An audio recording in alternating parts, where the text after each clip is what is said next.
Muy buenas tardes, ministros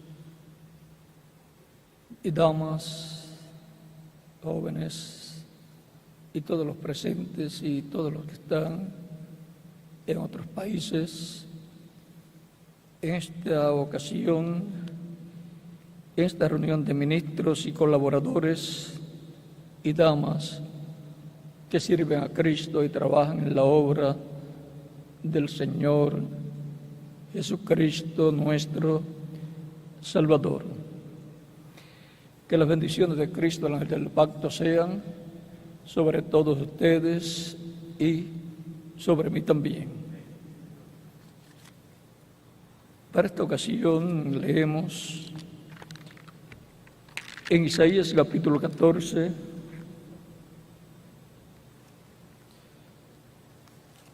versos 9 en adelante, donde nos dice: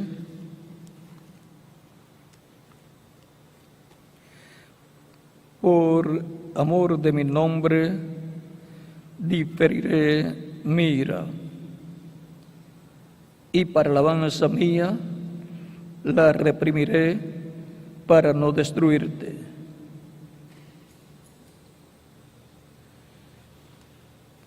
Que Dios bendiga nuestras almas con su palabra y nos permita entenderla. Dios difiere su ira, o sea, la atrasa, la coloca para un tiempo más adelante. Pueden tomar asiento si tienen la bondad.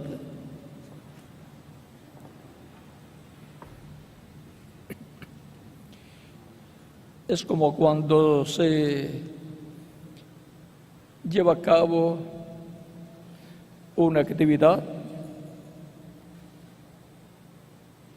y no se transmite en ese momento por la televisión, pero luego la pasan 1 hora o 2 horas o al otro día, esa actividad por la televisión.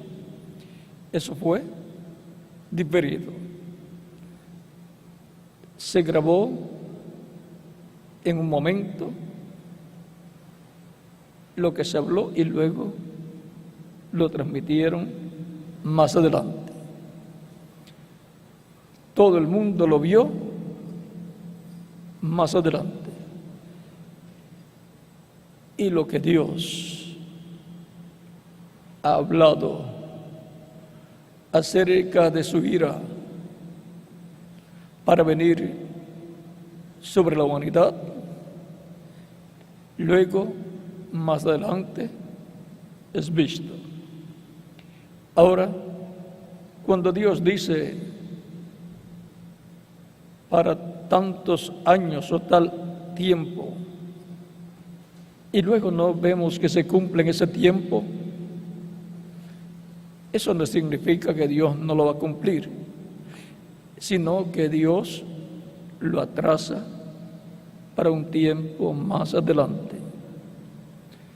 Eso es diferir su ira, que fue hablada para caer en cierto momento, y luego podemos ver que no se cumple en ese momento, sino en un tiempo más adelante.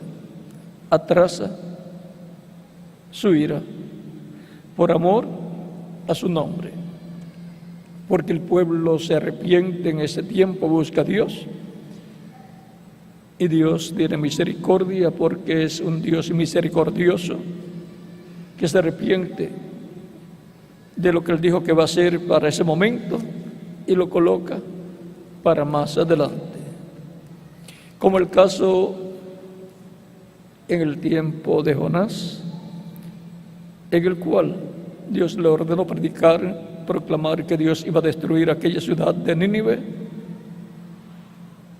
y el pueblo escuchó a Jonás hablando, y hasta el rey se arrepintió de sus pecados junto con el pueblo, y se pusieron en ayuno y oración, pidiendo a Dios misericordia y hasta los animales fueron puestos en ayuno, juntamente con el pueblo, por 3 días. Y Dios miró lo que hicieron, arrepentidos, y tuvo misericordia de ellos, de ese rey y su reino, y el pueblo. Y pasaron los 40 días y no vino la destrucción. El profeta Jonás, un profeta verdadero de Dios, con el mensaje verdadero de Dios para ese tiempo, se enojó. Él se colocó a la sombra de una calabacera que había Dios hecho aparecer, nacer, esperando que Dios destruyera a Nínive, y no ocurrió.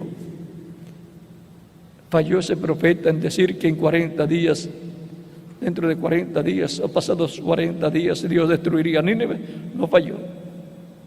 ¿Qué sucedió? Que Dios tuvo misericordia con el pueblo y fue diferida su ira para más adelante. Más adelante, en otra ocasión, el pueblo estaría en una condición de pecado y sin arrepentimiento, y entonces se cumpliría esa palabra. Dios difiere su ira. Cuando el pueblo busca a Dios, Dios se arrepiente de destruir en ese tiempo al pueblo, pero lo hace más adelante, donde el pueblo no estará arrepintiéndose de sus pecados. Miren aquí,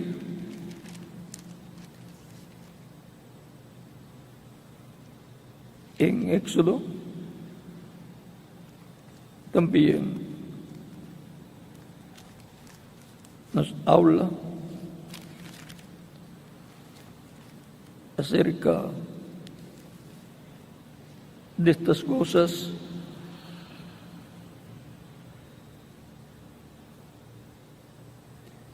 En el capítulo 34 del Éxodo, cuando Moisés estaba en el monte Sinaí, orando por el pueblo, pidiéndole a Dios que tuviera misericordia del pueblo,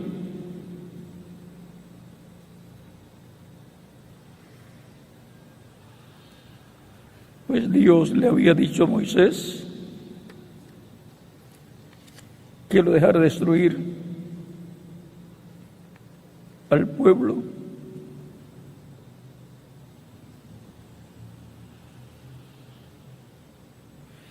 y Dios pondría a Moisés sobre otro pueblo.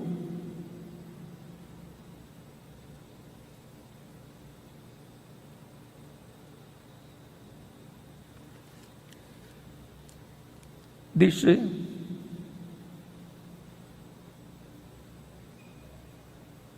capítulo 34 del Éxodo, versos.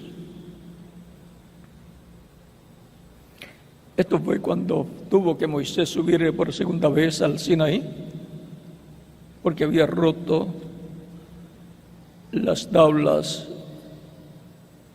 de la ley del pacto divino, porque había descendido del monte Sinaí y encontró al pueblo hundido en la idolatría,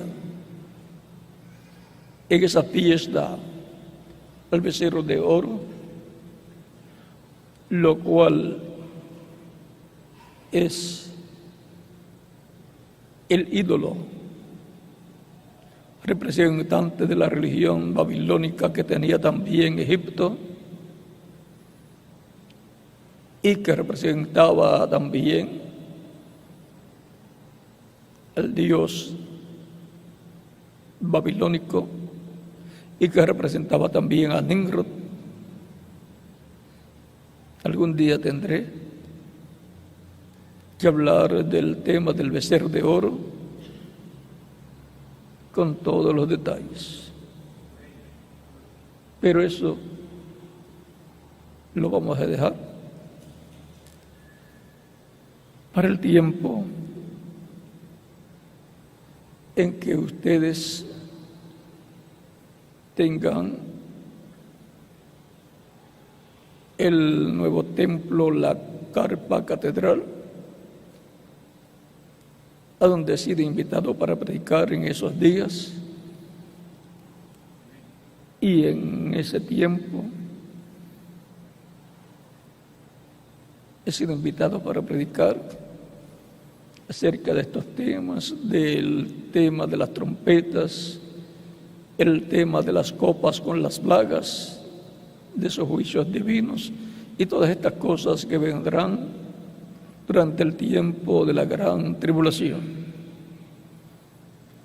Por lo tanto, en esta ocasión y en otras ocasiones solamente tocaré, sin muchos detalles, sobre estos juicios que han de venir sobre la tierra. Pues yo mismo no quiero que vengan todavía hasta más adelante. Todas estas cosas podrían estar sucediendo desde la década de los 60, pero Dios ha diferido su ira, ha aguantado todo eso que está señalado que ocurrirá en el tiempo de la gran tribulación, que son los juicios divinos que caerán sobre la raza humana. Lo que estamos viendo suceder sobre la tierra solamente son las señales, los dolores de parto que han de venir, pero realmente los juicios que han de venir sobre la raza humana, la ira de Dios derramándose sobre la raza humana, todavía no se ha cumplido. Dios ha diferido su ira para borrar de su nombre, para más adelante, porque todavía tiene que completarse la iglesia del Señor Jesucristo. Y la iglesia del Señor Jesucristo está orando para que llegue hasta el último, que tiene que formar parte de la iglesia del Señor Jesucristo. Y si así se completa la iglesia del Señor Jesucristo, y cuando se complete, entonces Cristo saldrá del trono de intercesión en el cielo, donde está como sumo sacerdote, tomará el título de propiedad, que es el libro de los 7 sellos, o sellado con 7 sellos, lo abrirá en el cielo, ya como león, y reclamará todos los que la han redimido con su sangre preciosa en su obra de intercesión como cordero. Ya entonces se convertirá en el león de la tribu de Judá, rey de reyes, señor de señores y juez de toda la tierra. Y entonces ya la misericordia de Dios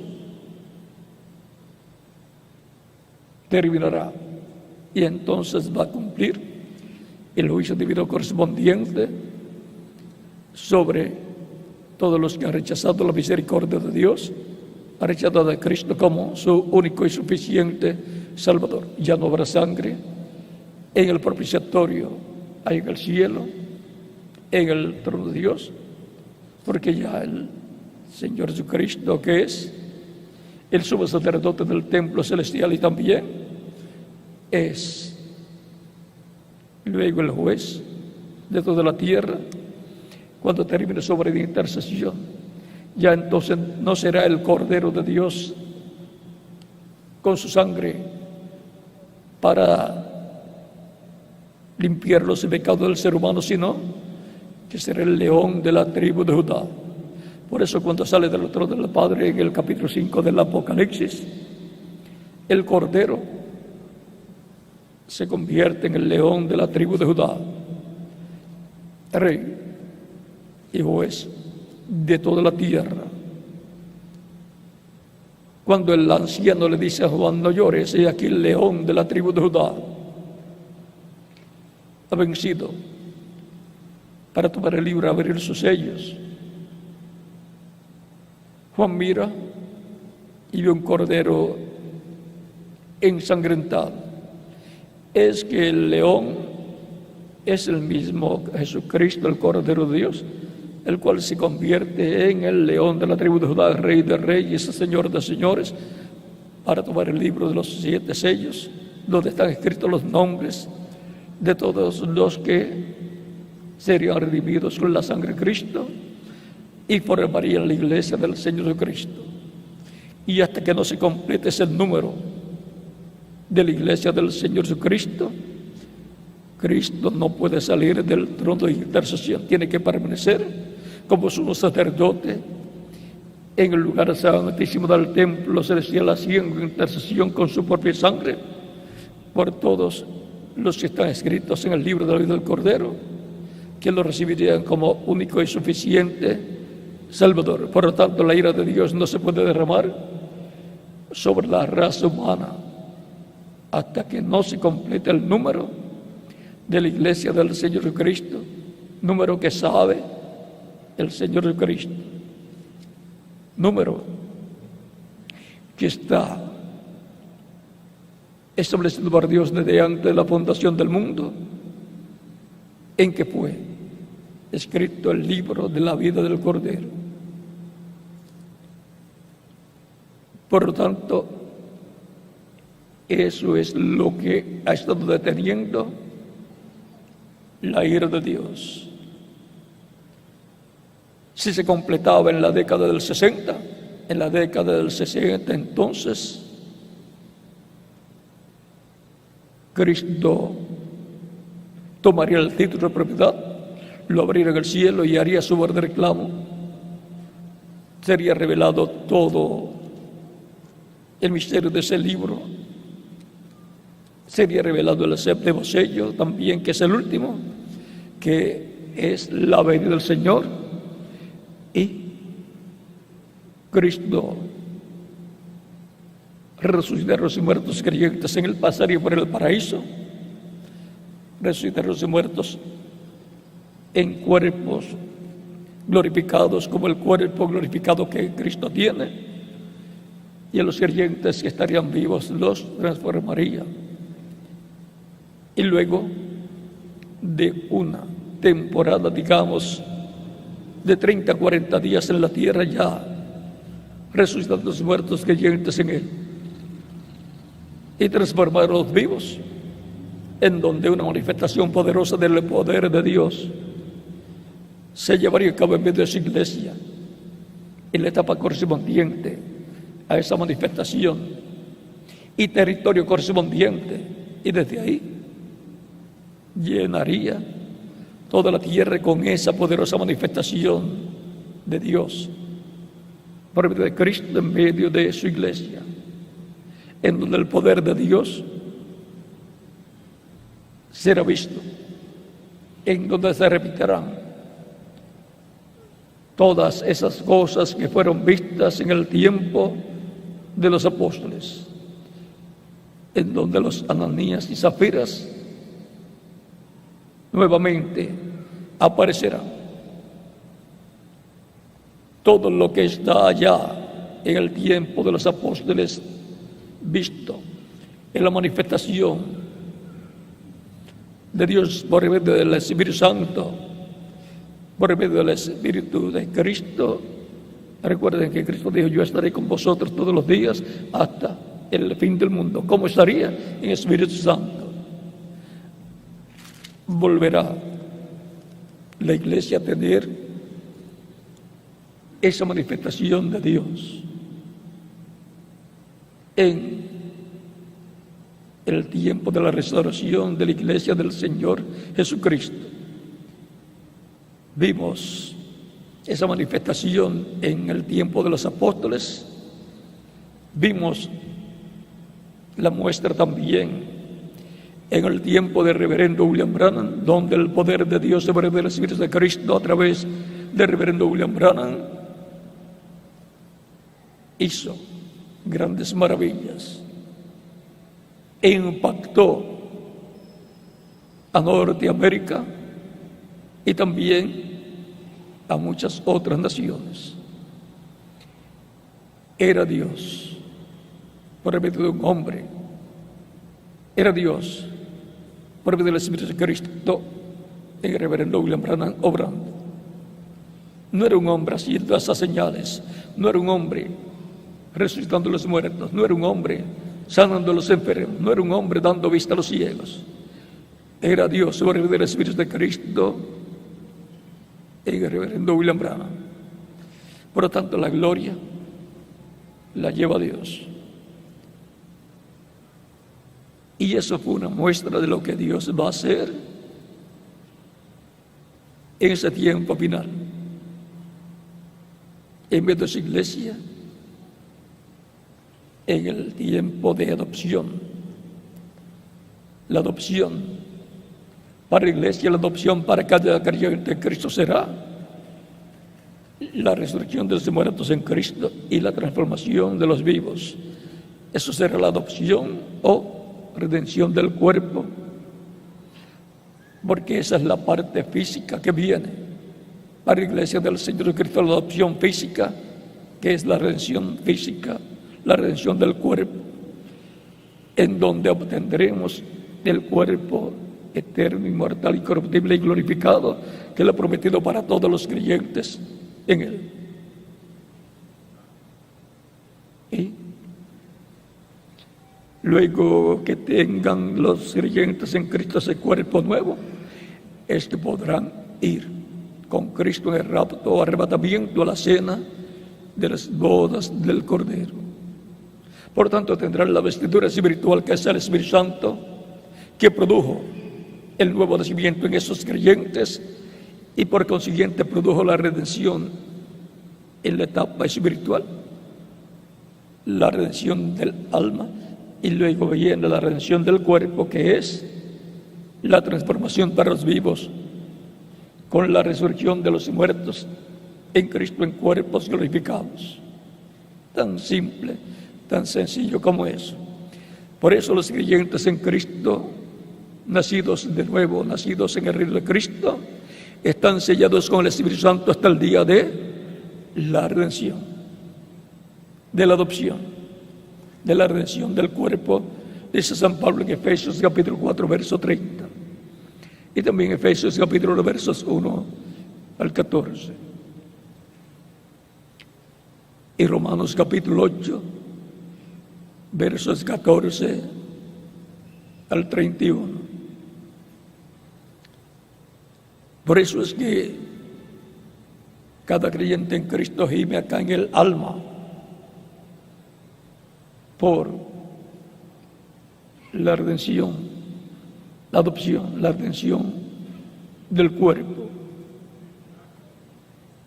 lo cual será la transformación por el cual todos los creyentes en Cristo, desde el día de Pentecostés en adelante, desde el día en que nació la iglesia, ha estado clamando y viendo en su alma por esa adopción física, que será la redención del cuerpo, la transformación de los vivos para tener el cuerpo eterno y la resurrección de los muertos en cuerpos físicos eternos, inmortales, glorificados, como el cuerpo glorificado de Cristo, nuestro Salvador.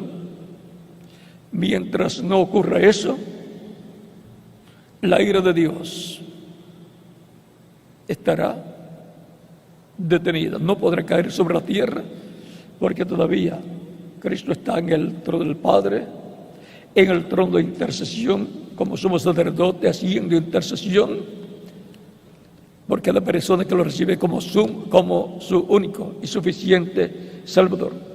Y por consiguiente Dios mira la tierra con todos los seres humanos a través de un arco iris, y por consiguiente lo mira a través de la sangre de Cristo, y por consiguiente no ve pecado, no ve el pecado, porque Cristo está intercediendo con su propia sangre. Eso quizás la humanidad no lo puede comprender, pero sí es. Pero cuando se ha quitado la sangre de Cristo del lugar santísimo, del trono de intercesión, del propiciatorio, entonces Dios mirará la humanidad, Dios mirará el planeta Tierra y entonces verá el pecado. Y eso conlleva el juicio divino para la raza humana, porque la paga del pecado es muerte, mas la dádiva de Dios es vida eterna en Cristo Jesús, Señor nuestro. Es importante estar bajo la sangre de Cristo para estar dentro del nuevo pacto, porque ya hubo un cambio de pacto con la primera vez de Cristo y su muerte en la cruz del Calvario. Recuerdan que Cristo dijo en San Mateo capítulo 26, versos 26 al 29, en la última cena con sus discípulos, que fue en la víspera de la Pascua, en donde luego durante la noche fue tomado preso Cristo y luego al otro día en la mañana fue crucificado. Encontramos que Cristo, tomando el pan y partiendo, da a sus discípulos y dice: comed de él todos, porque este es mi cuerpo, que por muchos es partido. Y luego, tomando la copa de vino y dando gracias al Padre, dio a sus discípulos diciendo: tomad de ella todos, porque esta es mi sangre del nuevo pacto, que por muchos es derramada para remisión de los pecados. La remisión de los pecados del ser humano es por medio de la sangre de Cristo, nuestro Salvador.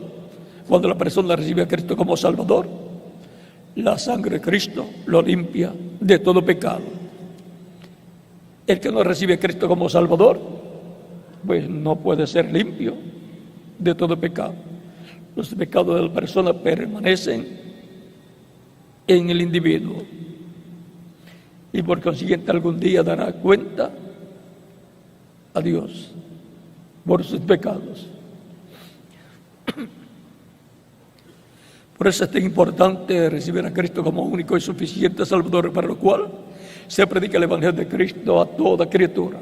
Id por todo el mundo y predicad el Evangelio a toda criatura. El que creyere y fuere bautizado será salvo, mas el que no creyere será condenado. San Marcos capítulo 16, versos 15 al 16. Dice la Escritura en Romanos capítulo 10, versos 1 al 15, que la fe viene por el oír la palabra, y que con el corazón se cree para justicia, pero con la boca se confiesa para salvación. ¿Y cómo creerán si no hay quien les predique? ¿Y cómo creerán si no fueren enviados? Por eso dice que son benditos los pies de los que anuncian buenas nuevas. Nuevas de paz, de salvación, de vida eterna. Las buenas nuevas se predican por medio del Evangelio de Cristo. Las buenas nuevas de salvación y vida eterna por medio de Cristo nuestro Salvador, que Él tomó nuestros pecados y murió por nosotros en la cruz del Calvario, para que nosotros podamos tener vida eterna. Y se hace efectiva la salvación y vida eterna en la persona que lo recibe como Salvador. Porque el perdón no es perdón hasta que la persona lo acepta. Si no lo acepta, perdió la única oportunidad de obtener el perdón de sus pecados y obtener la salvación de vida eterna. Es importante entender estas cosas para que la fe nazca en el alma y en el corazón y reciba a Cristo como Salvador de la persona. Recuerden que Dios no envía juicio al individuo ni al mundo sin antes avisar. La predicación del Evangelio de Cristo es el aviso más grande que le da a Dios al ser humano para evitar el juicio divino, evitar ser echado en el lago de fuego el individuo por sus pecados. Porque de tal manera amó Dios al mundo que ha dado a su Hijo unigénito para que todo aquel que en él cree no se pierda, mas tenga vida eterna. Pero el que no cree, pues se perderá. Y eso lo tienen que oír y entender las personas que viven en el planeta Tierra para que comprendan que es un asunto de vida o muerte el escuchar el Evangelio de Cristo y recibirlo como Salvador. Si lo recibe como Salvador es vida eterna para la persona. Si no lo recibe, ya recibió el aviso y por consiguiente el que creyere y fuere bautizado será salvo y el que no creyere será condenado. Tiene ese aviso el ser humano. Por eso fue San Juan capítulo 3 verso 16 también. Porque de tal manera amó Dios al mundo que ha dado a su Hijo unigénito para que todo aquel que en él cree no se pierda, mas tenga vida eterna. Y también nos dice que como Moisés levantó la serpiente en el desierto, el Hijo del Hombre sería levantado. ¿Para qué? Para que aquel que en él cree no se pierda, mas tenga vida eterna. Es una mirada de fe a Cristo. Como era una mirada de fe a la serpiente que fue levantada en el desierto para que fuera anulado el veneno de muerte que era colocado en las personas que eran mordidas por serpientes venenosas. Y es una mirada de fe a Cristo crucificado por nosotros en la cruz del Calvario, la que anula el veneno del pecado que fue colocado en el ser humano, en el huerto del Edén por la serpiente antigua, y anula todo pecado que haya cometido la persona. Una mirada de fe a Cristo crucificado hace eso, porque la sangre de Cristo nos limpia de todo pecado. Todo pecado que es confesado a Cristo por la persona es colocado en la sangre de Cristo y Cristo con su sangre lo limpia, lo desaparece ese pecado, y cuando Dios mira a la persona no ve pecado en la persona, ha sido justificada la persona. Por lo tanto, es importante entender estas cosas para saber qué hacer para obtener la misericordia de Dios y no perecer. En el tiempo de Noé era lo mismo. Era una mirada de fe a lo que Dios había prometido y dar una mirada de fe a lo que Noé estaba haciendo, y lo que Noé hacía era una obra de fe. Había obtenido la revelación de lo que vendría y de lo que tenía que hacer para que la ira de Dios no cayera sobre él y su familia. Era una obra de fe y las personas tenían que mirar esa labor, esa construcción del arca, con una mirada de fe, porque no llovía en ese tiempo, no se veían nubes cargadas con agua. Por lo tanto, él estaba hablando de unas cosas que no se veían en aquel tiempo, pero que fueron reveladas a Noé. Y Noé creyó a Dios. Miren lo que nos dice el capítulo 34 del Éxodo.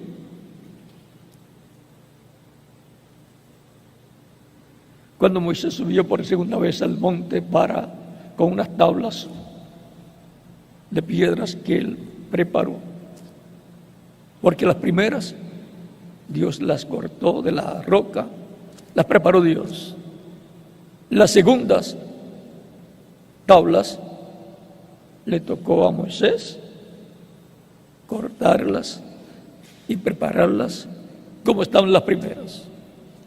Así que fue una labor difícil para Moisés y tenía poco tiempo para hacerlo. Capítulo 34 del Éxodo dice: Jehová dijo a Moisés: alízate 2 tablas de piedra como las primeras y escribiré sobre esas tablas las palabras que estaban en las tablas primeras que quebraste. Prepárate pues para mañana y sube de mañana al monte Sinaí y preséntate ante mí sobre la cumbre del monte. O sea, tenía poco tiempo. Le dice para mañana. Así es que el día antes tenía él que cortar las tablas, alisarlas, prepararlas como estaban las primeras, para subir a la cumbre del monte Sinaí. ¿Cuántos de ustedes han subido al monte Sinaí, a la cumbre? ¿Verdad que da trabajo? ¿Cómo cuántas horas toma subir? Y sube uno muy cansado. Y eso actualmente, ¿cómo sería en el tiempo? Que no estaba preparado quizás el lugar para subir fácilmente. Pero ese monte era llamado el monte de Dios en aquel tiempo. Y puede seguir siendo llamado monte de Dios, porque ahí apareció Dios a Moisés. Y tenía mucho trabajo Moisés.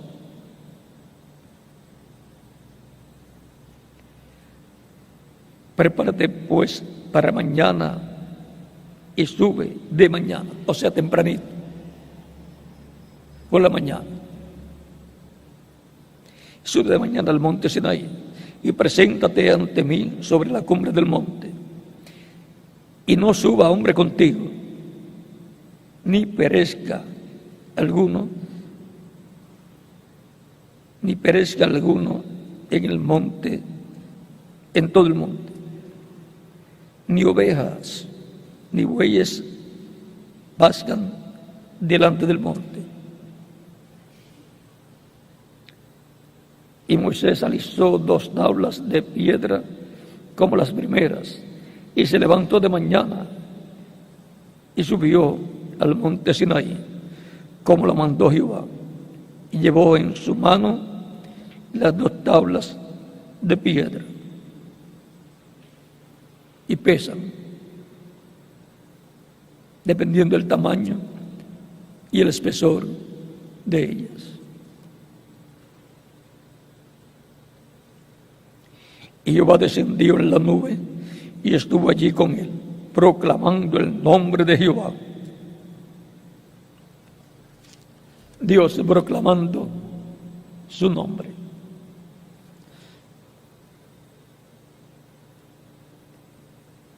Y pasando Jehová por delante de él, proclamó,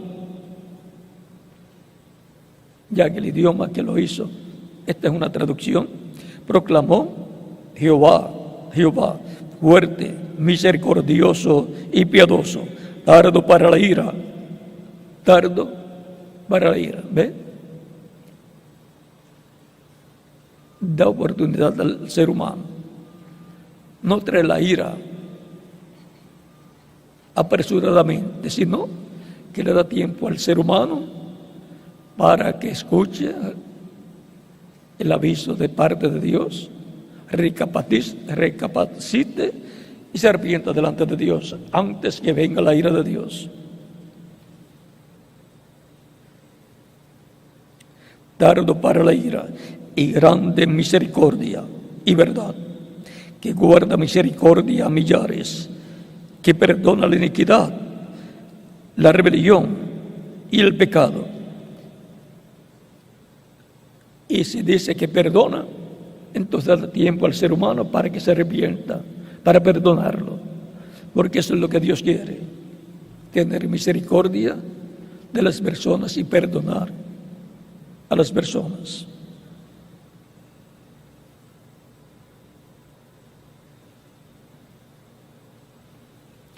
Y que de ningún modo tendrá por inocente al malvado, que visita la iniquidad de los padres sobre los hijos y sobre los hijos de los hijos, hasta la tercera y cuarta generación.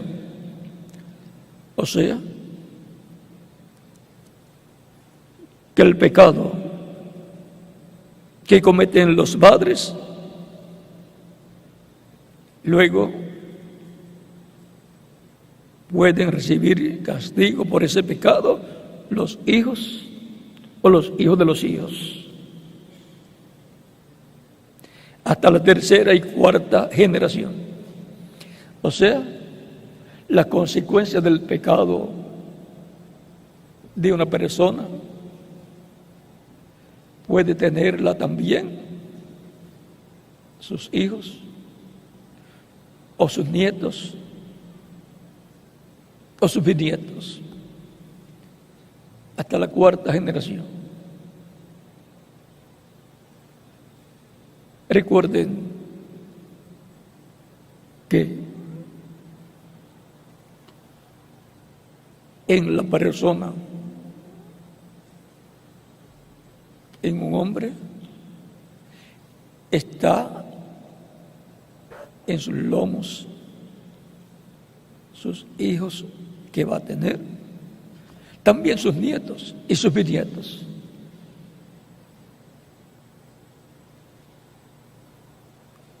Habla algo de que están en la persona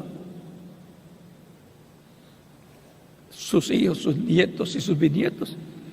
Tenemos el caso de Abraham, cuando diezmó a Melquisedec en el capítulo 14 del Génesis. Ahí Dios le dio pan y vino a Abraham. El capítulo 7 de Hebreos, explicando San Pablo en el capítulo 7 de Hebreos,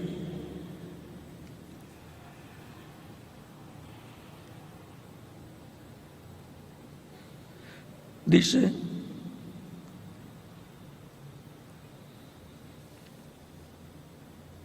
verso 1 en adelante, parte del cuadro claro, dice: porque este Melquisedec, rey de Salem y sacerdote del Dios Altísimo, que salió a recibir a Abraham, que volvía de la derrota de los reyes, y le bendijo, a quien asimismo dio a Abraham los diezmos de todo, cuyo nombre significa primeramente Rey de Justicia y también Rey de Salem, esto es, Rey de Paz.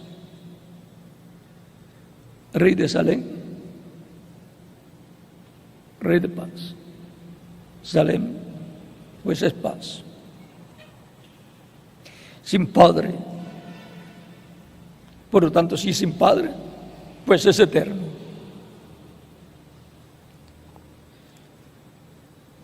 Sin padre, sin madre, sin genealogía, por lo tanto, antes que él, tampoco hubo nada. O sea que no viene de alguien. Entonces, ¿quién es este? es Dios.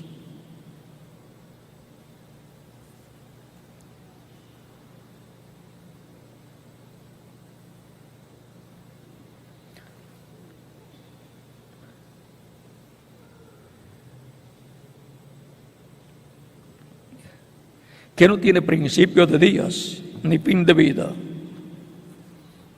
Es eterno. El Dios Todopoderoso, el eterno.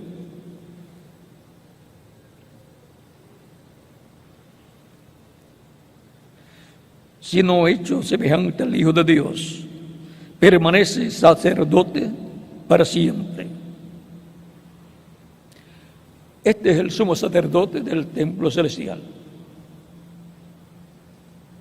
En primera de Timoteo capítulo 3, verso 16 dice: grande es el misterio de la piedad. Dios ha sido manifestado en carne. Era el mismo Dios en la forma de un hombre, pero de otra dimensión. El sacerdote del templo celestial.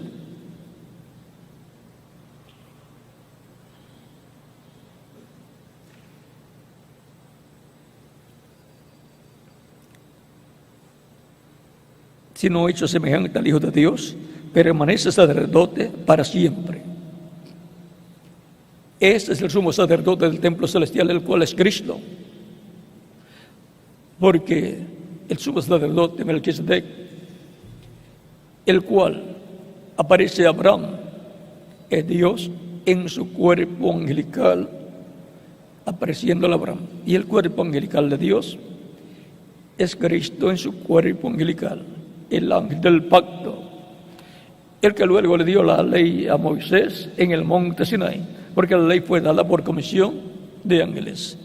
El ángel del pacto, allí en el monte Sinaí, y ángeles de Dios, allí presentes, ejército celestial, allí presentes.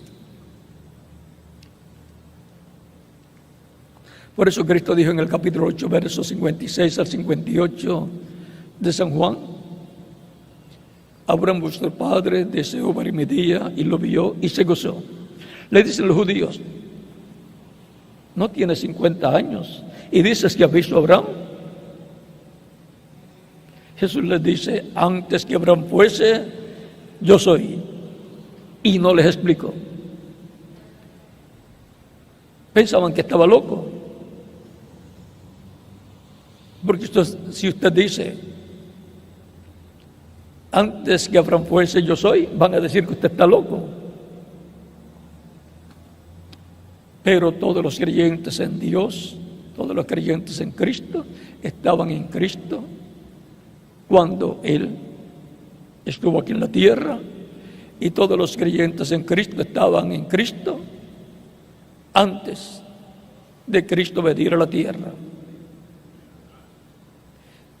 Eso no es entendible humanamente, pero es bíblico. Estábamos en Dios desde antes de la fundación del mundo, escritos en el libro de la vida del Cordero, que es la sección del libro de la vida, donde están los que formarían la iglesia del Señor Jesucristo, y que por consiguiente son los que recibirán a Cristo como único y suficiente Salvador. Y son los que no se pueden perder en ningún momento. Esas son las personas de las cuales Cristo dice en San Juan capítulo 10, versos 27 al 30, mis ovejas oyen mi voz. ¿Y cuál es la voz? El Evangelio de Cristo, hablado por el Espíritu Santo a través de los que predican por el Espíritu Santo el Evangelio de Cristo, el Evangelio de nuestra salvación. Mis ovejas oyen mi voz y me siguen, y yo las conozco, y yo les doy vida eterna, y no perecerán jamás. Mi Padre que me las dio es mayor que todos, y nadie las puede arrebatar de la mano de mi Padre. aquí podemos ver que no se pueden perder. Son los elegidos, los escogidos, los predestinados, porque el nacimiento previo por Dios. Dios nos conocía desde antes de la fundación del mundo. ¿Dónde estábamos? En el pensamiento divino. Porque todo lo que Dios hace primero, encontramos que lo piensa. No es como algunas personas que dicen, yo no pensé lo que hice. Y por eso se cometen errores. Pero Dios piensa todo lo que va a hacer. Nadie conoció la mente de Dios sino el Espíritu de Dios que está en él. Y el Espíritu de Dios es el ángel del pacto, porque un espíritu es un cuerpo de otra dimensión. El Espíritu de Dios es Cristo en su cuerpo angelical. Por eso de la Escritura, en el principio era el Verbo, y el Verbo era con Dios, y por él fueron hechas todas las cosas. Sin él, nada de lo que fue hecho, fue hecho. San Juan capítulo 1, versos 1 en adelante. Y aquel Verbo fue hecho carne y habitó entre nosotros. El Verbo, el ángel del pacto, el Espíritu Santo fue hecho carne y habitó entre la raza humana, en medio del pueblo hebreo. Eso fue Dios en su cuerpo angelical, dentro de un cuerpo de carne llamado Jesús. Dios con nosotros, Emmanuel. Dios ha visitado a su pueblo, porque un gran profeta se ha levantado entre nosotros. Decían las personas que vieron a Jesús resucitando al hijo de la viuda de Naín, de la ciudad de Naín. Dios visitando a su pueblo dentro y a través de un velo de carne llamado Jesús. Ese cuerpo llamado Jesús fue resucitado, glorificado. Por eso ya no lo conocemos en la carne, sino a Cristo glorificado.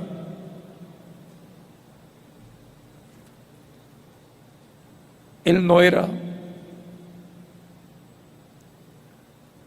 ni judío ni gentil. Era el Verbo hecho carne. Fue creado por Dios ese cuerpo de carne para, por medio de ese cuerpo de carne, llevarse a cabo la redención del ser humano. Fue para hacer el sacrificio de expiación por nuestros pecados, tipificado en el Cordero que Abraham sacrificó a Dios en lugar de su hijo Isaac. Ese es el cordero que sacrificaban en la víspera de la Pascua para la preservación de la vida de los primogénitos hebreos, como fue sacrificado en la víspera de la Pascua ya en Egipto, para la preservación de la vida de los primogénitos hebreos que estaban en los hogares hebreos. Los egipcios no tenían sacrificio de expiación por el pecado, no tenían sacrificio de un cordero, porque la revelación la tenían los judíos, los hebreos, dado por Dios a través del profeta Moisés. Y eso venía desde el tiempo de Adán, que se comenzó a sacrificar animalitos por el pecado, para obtener el perdón y ser cubiertos con la sangre de esos sacrificios que no quitaban los pecados, pero los cubrían, porque todavía no había llegado un sacrificio perfecto, porque los animales no tienen alma, por lo tanto no eran perfectos esos sacrificios. Pero Cristo fue presentado como el Cordero de Dios que quitaría el pecado del mundo. Por Juan el Bautista se lo presentó. Este era el sacrificio perfecto, el Cordero perfecto, que sería sacrificado para quitar el pecado del mundo, para la preservación de los hijos de Dios. En el éxodo espiritual que se llevaría a cabo. Segundo éxodo. El primero fue físico, que llevó a cabo Dios por medio del profeta Moisés, sacando el pueblo hebreo de la esclavitud en Egipto para llevarlos a la tierra prometida. El segundo es espiritual. Cristo libertando a su pueblo, a sus escogidos escritos en el cielo, en el libro del Cordero, o sea, libertándolos del reino de las tinieblas, del reino del maligno, y colocándolos en su reino. Y luego el tercer éxodo es llevar este tiempo para entrar a la tierra prometida del cuerpo eterno, inmortal, incorruptible, entrar a la tierra prometida del reino de Cristo, del reino de Dios. Entrar físicamente. Ya hemos entrado espiritualmente, hemos sido trasladados del reino de las tinieblas, del reino del maligno, al reino del Hijo de Dios. Colosenses, capítulo 1, versos 12 al 25. Y ahora viene la segunda parte de la redención, la segunda parte de la adopción, para entrar físicamente al reino de Dios, con vida eterna, en un cuerpo físico, con vida eterna. Ahora, terminemos de leer este pasaje del Éxodo.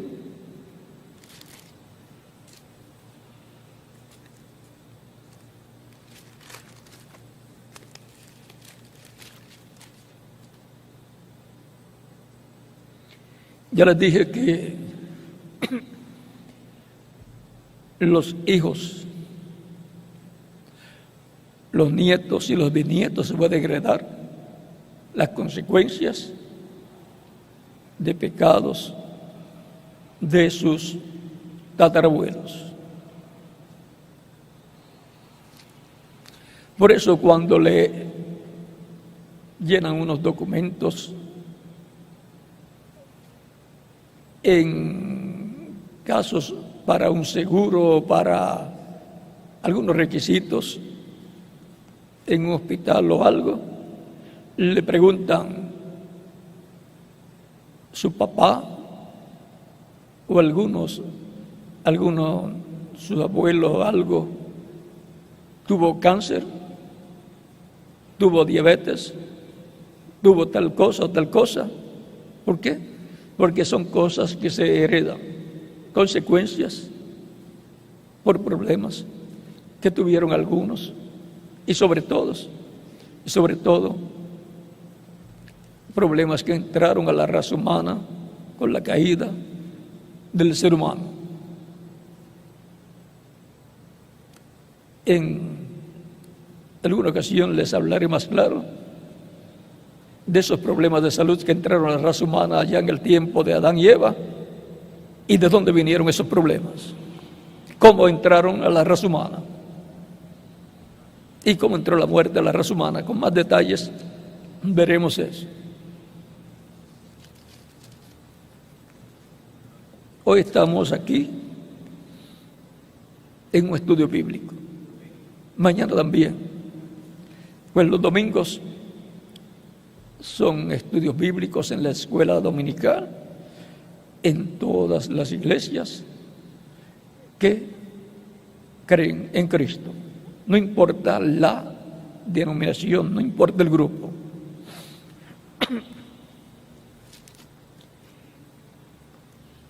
Vean que visita la iniquidad de los padres sobre los hijos y sobre los hijos de los hijos, estos son los nietos, hasta la tercera generación, que son los nietos, y cuarta generación, que son los bisnietos.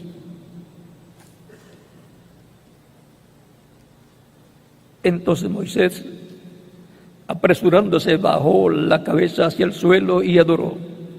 Y dijo: ahora, Señor, he hallado gracia en tus ojos, vaya ahora el Señor en medio de nosotros, porque es un pueblo de dura cerviz, y perdona nuestra iniquidad y nuestro pecado, y tómanos por tu heredad.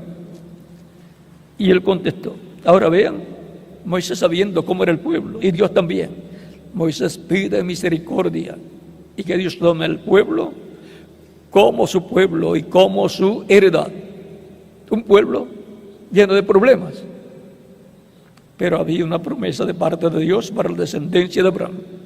Por lo tanto, Moisés está basándose en lo que Dios prometió, en la promesa divina para aquel tiempo. No mirando a Moisés los problemas del pueblo, que era un pueblo problemático, que hasta lo quiso matar en unas cuantas ocasiones, no menos de 10. Y él contestó: he aquí, yo hago pacto delante de todo tu pueblo. Ahora dice tu pueblo, porque todavía no lo había adoptado, no lo había tomado como su pueblo. Porque el pacto todavía no estaba hecho. He aquí, yo hago pacto delante de tu pueblo, de todo tu pueblo. Haré maravillas que no han sido hechas en toda la tierra, ni en nación alguna, y verá todo el pueblo en medio del cual estás tú, la obra de Jehová. Porque será cosa tremenda la que yo haré contigo.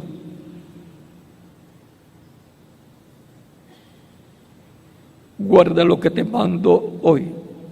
He aquí que yo echo delante de tu presencia al amorreo, al cananeo, al eteo, al fereceo, al heveo y al jebuseo. Guárdate de no hacer alianza con los devoradores de la tierra donde has de entrar, para que no sean tropiezo en medio de ti.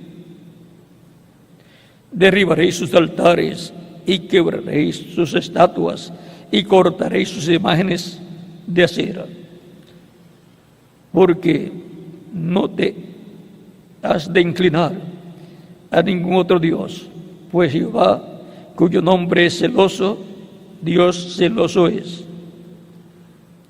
Por tanto, no harás alianzas con los devoradores de aquella tierra, porque fornicarán en pos de sus dioses y ofrecerán sacrificios a sus dioses, y te invitarán y comerás de sus sacrificios. O tomando de tus hijas para sus hijos, y fornicando sus hijas en pos de sus dioses, harán fornicar también a sus hijos en pos de los dioses de ellas. No te harás dioses de fundición. Ahora vean todo lo que Dios le ordenó a Moisés para que le ordenara al pueblo. Y ahora, lo de la tercera y cuarta generación, vean aquí el capítulo 7 de Hebreos, que nos detuvimos un poquito, ahora volvemos, retomamos ese pasaje.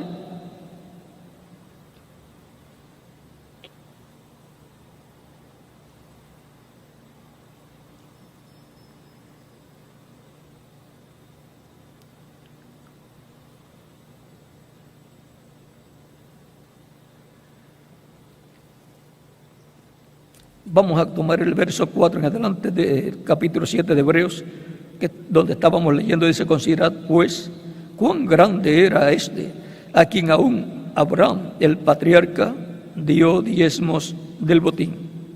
Ciertamente los que de entre los hijos de Leví reciben el sacerdocio tienen mandato de tomar del pueblo los diezmos según la ley, es decir, de sus hermanos, aunque estos también hayan salido de los lomos de Abraham. Pero aquel cuya genealogía no es contada de entre ellos, tomó de Abraham los diezmos y bendijo al que tenía las promesas. Y sin discusión alguna, el menor es bendecido por el mayor. O sea que Dios, que es el mayor, bendijo a Abraham.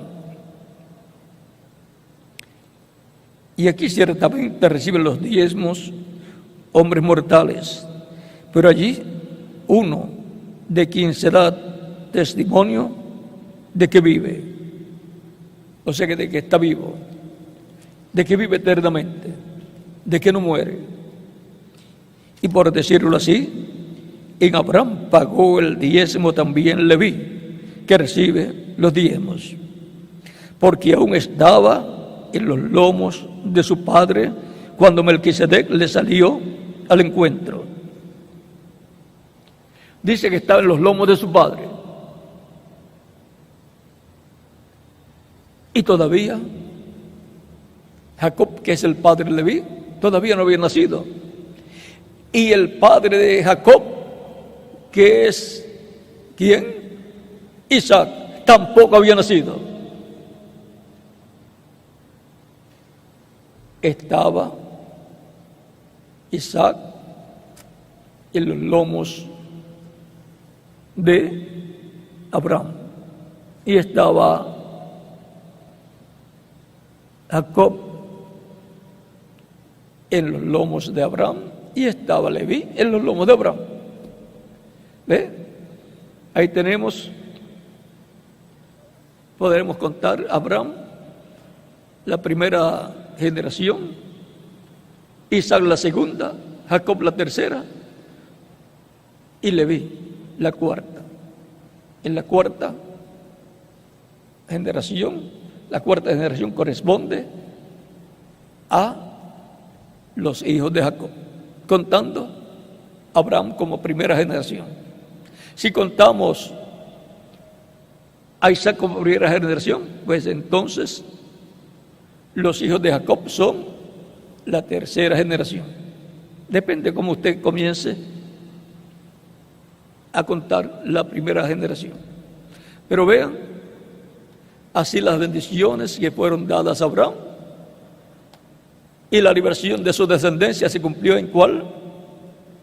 En la descendencia de los hijos de Jacob, que formaron las tribus, formaron el pueblo hebreo allá en Egipto, porque cuando salieron de Canaán eran unos 70 a 76 personas,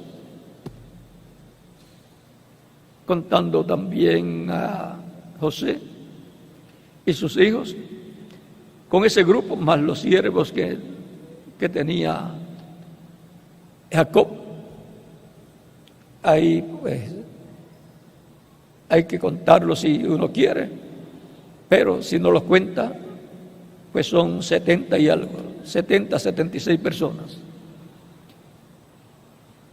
Y se multiplicaron tan grandemente que vino a ser un pueblo hasta más fuerte, se estaba formando un pueblo más fuerte que el mismo pueblo egipcio. Y por eso tuvo miedo el rey o faraón que estaba en aquel tiempo de Moisés, de cuando nació Moisés, y por eso mandó a matar a todos los niños. Y Moisés es tipo de Cristo. Cuando Cristo nació también mandó Herodes a matar a todos los niños de 2 años hacia abajo. Y ahí lo vamos a dejar, no vamos a explicar mucho de eso. Eso lo vamos a dar para quizás el 7º sello, cuando sea dado a conocer. Ahora vean cómo se hereda. Por eso las promesas de Abraham pasan de Abraham a Isaac, de Isaac a Jacob y de Jacob a los patriarcas y por consiguiente a toda la descendencia de los patriarcas de los 12 hijos de Jacob. Y la bendición de la primogenitura, como tiene una doble porción, lo que le tocaba al mayor, entonces le fue pasado a José a través de los hijos de José.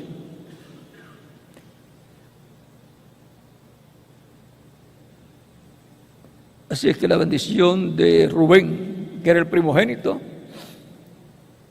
por cuanto deshonró a su padre, no fue fiel a su padre en algo que dice aquí, Primera de Crónicas capítulo 5, verso 1 en adelante, dice: los hijos de Rubén, primogénito de Israel, o sea, primogénito de Jacob, Israel, porque él era el primogénito, mas como violó el lecho de su padre, sus derechos de primogenitura fueron dados a los hijos de José, hijo de Israel, y no fue contado por primogénito. Bien que Judá llegó a ser el mayor sobre sus hermanos y el príncipe de ellos, mas el derecho de la primogenitura fue de José. Por eso, siendo la bendición de la primogenitura una bendición doble, una porción doble, José, la tribu de José, está compuesta de 2 tribus, la tribu de Efraín y la tribu de Manasés.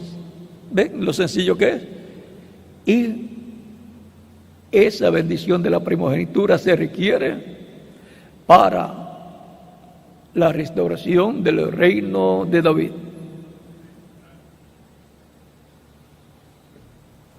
Por eso, cuando fue dividido el reino de David, 10 tribus le fueron dadas a Jeroboam, descendiente de la tribu de Efraín, y quedaron 2 tribus solamente para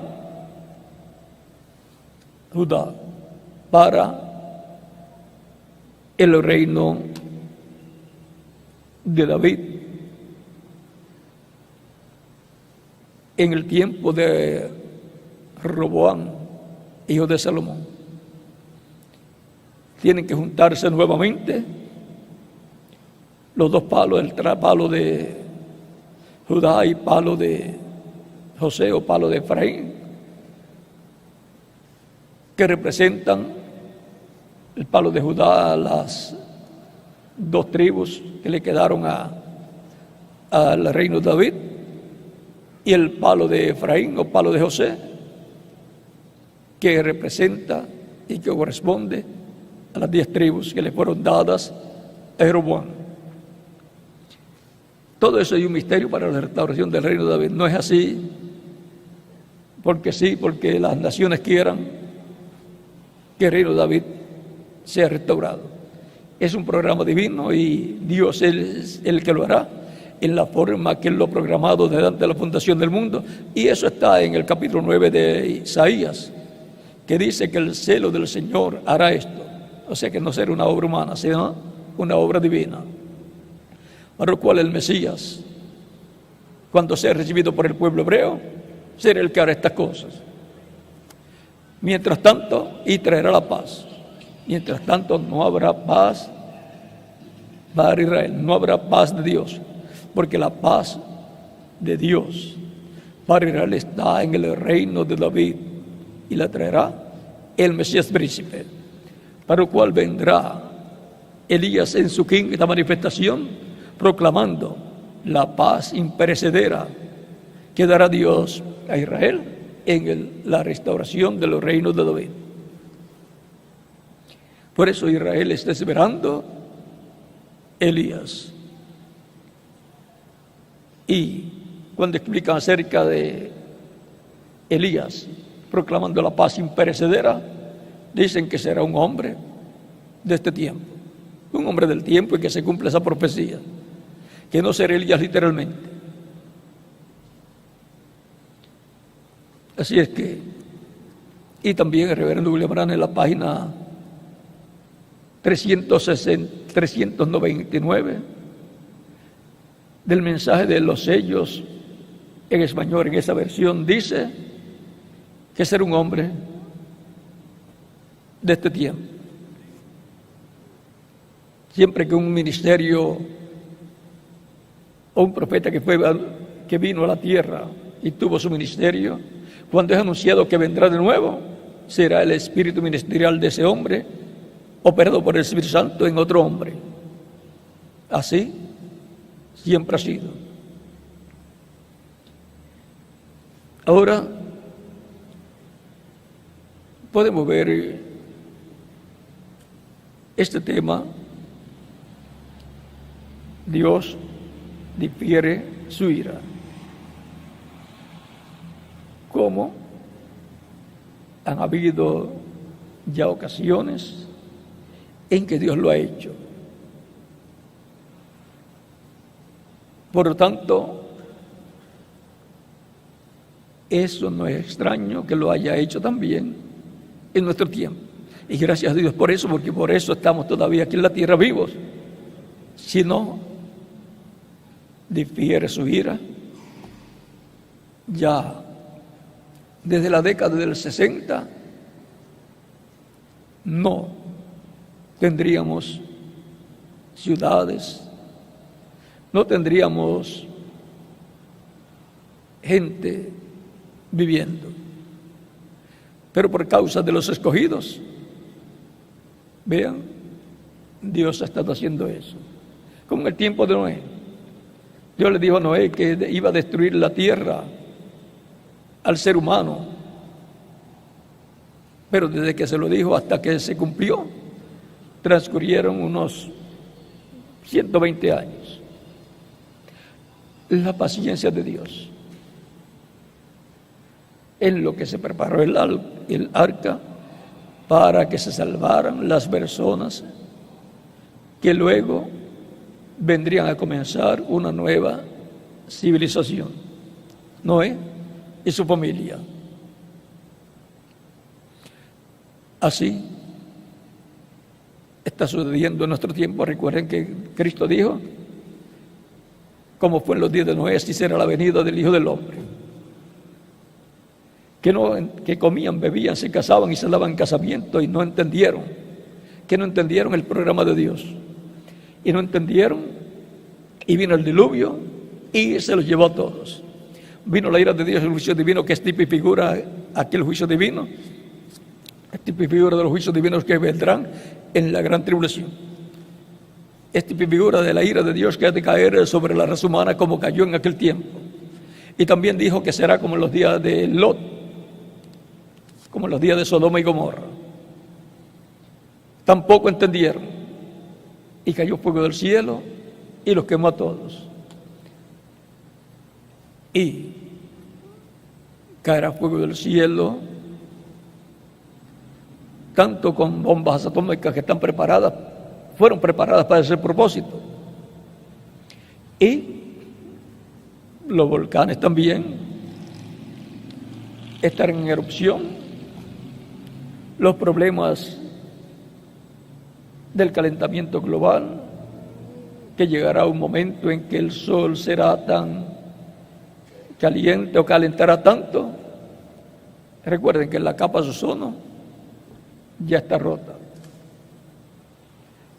Y ese agujero va creciendo cada día más por causa de las emanaciones de las industrias y otros problemas más que causan todos esos problemas en la capa de ozono. Y no hay costurero, no hay sastre que la pueda arreglar.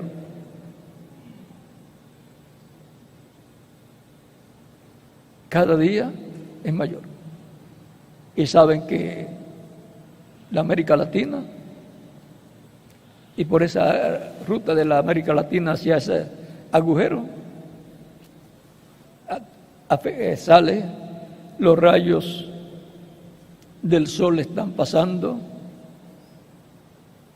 sin estar filtrados por esa área y está afectando gravemente a países latinoamericanos.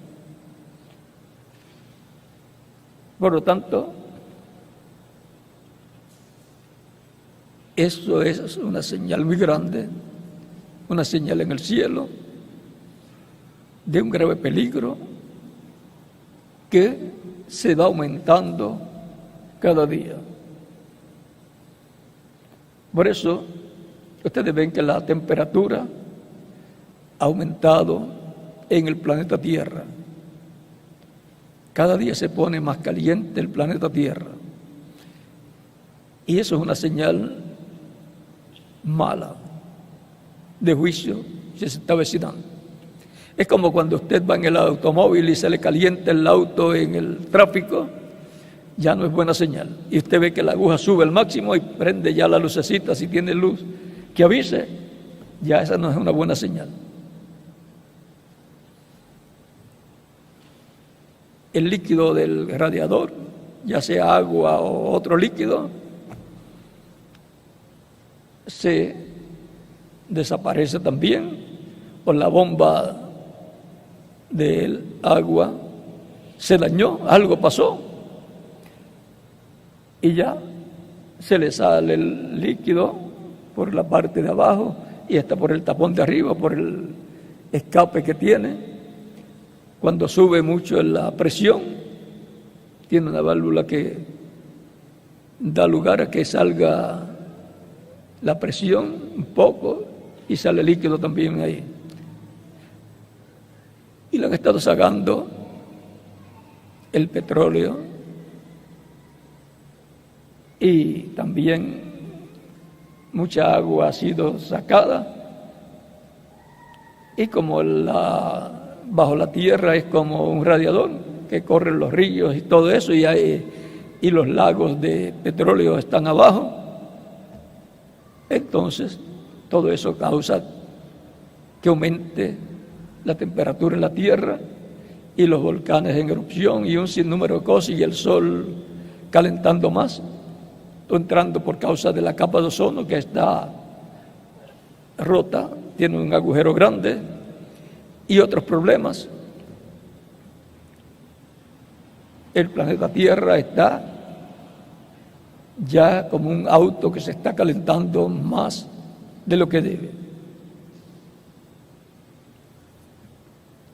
Y un buen chofer para el auto y busca cómo repararlo antes que se dañe el motor. Ahora han hecho así los gobiernos del planeta Tierra, parar todo lo que estaba causando el calentamiento global para evitar que siga calentándose. Si no lo han hecho, pasará como le pasa al chofer, que no se detiene para resolver el problema y luego continuar su viaje. Dicen que se le funde el motor del carro y si no detienen lo que causa esos problemas, pueden fundir el planeta Tierra. Y más con las bombas atómicas que están preparadas, si explotan, el calentamiento global aumenta. Pero recuerden que todo eso va a explotar, y por otro lado va a enderezar el planeta Tierra. Ya sé que una tercera guerra mundial, en ese sentido, lo cual será un problema grande, luego va a causar que la Tierra se enderece, y luego la temperatura en el reino milenial va a ser, digamos, de 70 grados, que vendrían a ser como 20 grados, no más de 25 grados, la temperatura del planeta Tierra, como era en el tiempo de Adán y Eva. como era en el tiempo antes del diluvio. O sea que a la larga todo va a obrar para bien, para el reino de Dios y para todos los creyentes en Cristo y para todos los que vivirán en el reino del Mesías. Gracias a Dios que Dios ha diferido su ira y por eso estamos todavía aquí. Pero cuando se completa el número de la iglesia y sean resucitados los muertos creyentes en Cristo y los vivos sean transformados, se acabó el tiempo de espera. Luego vendrá el rapto o arrebatamiento de la iglesia y la ira de Dios caerá sobre la tierra. Pero es avisado primero lo que ha de venir sobre el planeta Tierra. Dios ha diferido su ira, pero hasta cierto tiempo. Por lo tanto, adelante trabajando en la obra del Señor, llevando a cabo todo el programa divino, evangelizando, predicando el Evangelio de Cristo, llevando la palabra para que sean llamados y juntados los escogidos que faltan y se complete la iglesia del Señor Jesucristo. Para que la bendición de Dios sea sobre muchas personas, muchas comunidades, muchos pueblos. Sabemos que una bendición grande está prometida para el cristianismo, para la iglesia del Señor. Sabemos que hay una bendición grande. Va a haber una manifestación grande en medio del cristianismo. Y el poder de Dios va a ser visto en medio de la iglesia del Señor Jesucristo. Hay una promesa grande también de la venida del Señor para la resurrección y la transformación de los vivos y resurrección de los muertos en Cristo y arrebatamiento, rapto de la iglesia, para lo cual se requiere que tengamos fe, la fe para ser transformados y raptados. Y fe es revelación. No puede tener fe si no tiene una revelación de parte del cielo. Eso lo mostró cuando Pedro dijo: tú eres el Cristo, el Hijo del Dios viviente. Y Cristo le dice: bienaventurado es Simón, hijo de Jonás, porque no te lo reveló carne ni sangre, sino mi Padre que está en el cielo. ¿Por qué Pedro creía en Jesús como el Mesías?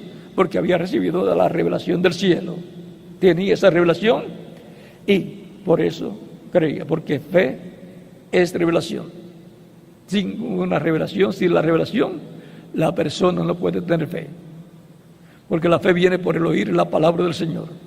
Y ahí obtiene la revelación divina. Que la bendición de Cristo, el ángel del pacto, sea sobre todos ustedes y les use grandemente en su obra en este tiempo final. Y pronto veamos la manifestación poderosa del Señor Jesucristo en medio de su iglesia.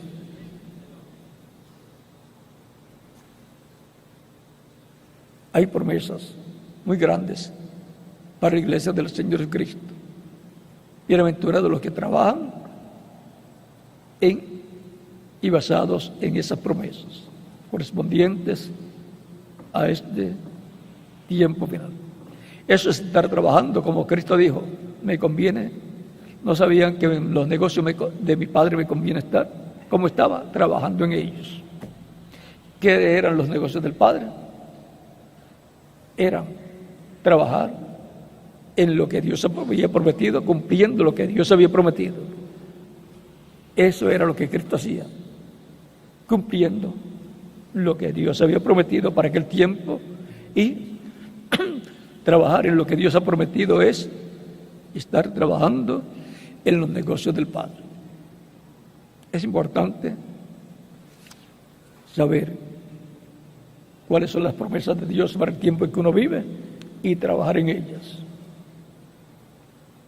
El que está trabajando en la predicación del Evangelio de Cristo, llevando el Evangelio de Cristo por todos los lugares, está trabajando en los negocios de Cristo, en los negocios del Padre, el cual es cumplido por el Espíritu Santo a través de las personas que evangelizan.